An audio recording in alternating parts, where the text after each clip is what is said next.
बीड जिले के लिम्बा गणेश क्षेत्र में हुए संदिग्ध मौत के मामले में जांच लगातार आगे बढ़ रही है। पुलिस की पड़ताल में कई नए तथ्य सामने आए हैं, जिसके आधार पर मामले की गहराई से जांच की जा रही है। जानकारी के अनुसार 31 मई को एक युवक मृत अवस्था में मिला था। प्रारंभिक स्तर पर इसे सड़क दुर्घटना माना जा रहा था, लेकिन जांच के दौरान पुलिस को कुछ ऐसे संकेत मिले जिसके बाद मामले की दिशा ही बदल गई। इसके बाद संबंधित लोगों से पूछताछ की गई और कुछ व्यक्तियों को हिरासत में भी लिया गया।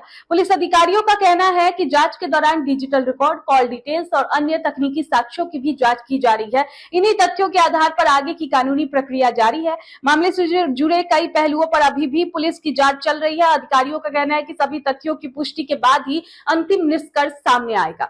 एका तरुणाचा मृतदेह आढळला होता. मात्र हा संपूर्ण अपघात असल्याचं सुरुवातीला दिसत होतं. मात्र ती हत्या असल्याचं आपल्या तपासात उघड झालं. नेमके संपूर्ण प्रकरण काय आहे? दिनांक 31/5/2026 रोजी लिंबा गणेश परिसरामध्ये एक व्यक्ती मृत अवस्थेत आढळून आला होता.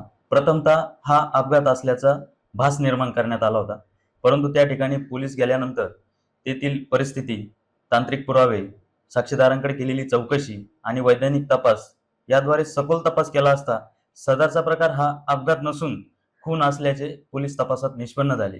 त्याप्रमाणे घटनेचे गांभीर्य लक्षात घेऊन पोलिसांनी तात्काळ त्यात खुनाचा गुन्हा दाखल केला आणि तपासाची चक्रे फिरवली. त्यामध्ये 2 संशयित आरोपी पोलिसांना निष्पन्न झाले. त्यांचा शोध घेत असताना पोलिसांनी त्या 2 संशयित आरोपितांना पनवेल येथे सापळा रचून ताब्यात घेतले. त्यांना अटक करण्यात आली. त्यांची पोलीस कोठडी घेण्यात आली. पोलीस कोठडी दरम्यान आरोपितांनी दिलेल्या माहितीवरून आणि त्यांचे मोबाईल CDR लोकेशन यावरून केलेल्या तपासामध्ये यामध्ये मैताच्या पत्नीचाही सहभाग असल्याचे निष्पन्न झाले.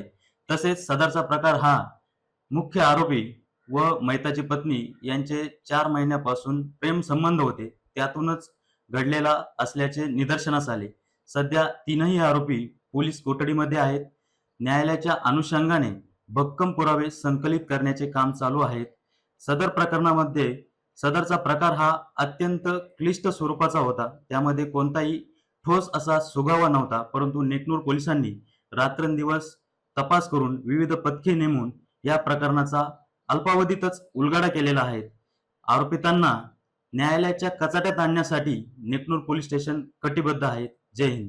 हत्या झाल्याच्या नंतर आरोपी आणि मयत व्यक्तीच्या पत्नीमध्ये पुन्हा संवाद झाला आणि हत्या झाल्याचं त्याने कन्फर्मेशन त्या पत्नीला दिल्याचं समजतं. नेमका हा खून झाला होता का?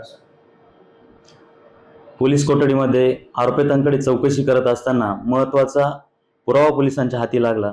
आरोपितांनी घटनेच्या दिवशी मैताच्या पत्नीसोबत सकाळपासून दीर्घकाळ मोबाईलवर संभाषण केलेले आहे. तसेच सोशल मीडिया इंस्टाग्रामद्वारेही त्यांचे दीर्घकाळ संभाषण झालेले आहे. मृत्यूच्या अगोदर आणि मृत्यूच्या नंतरही त्यांच्यामध्ये एकमेकांमध्ये दीर्घकाळ संभाषण झाले आहे. त्यावरून पत्नीचा यामध्ये सहभाग असल्याचे पोलिसांना दिसून आलेले आहे.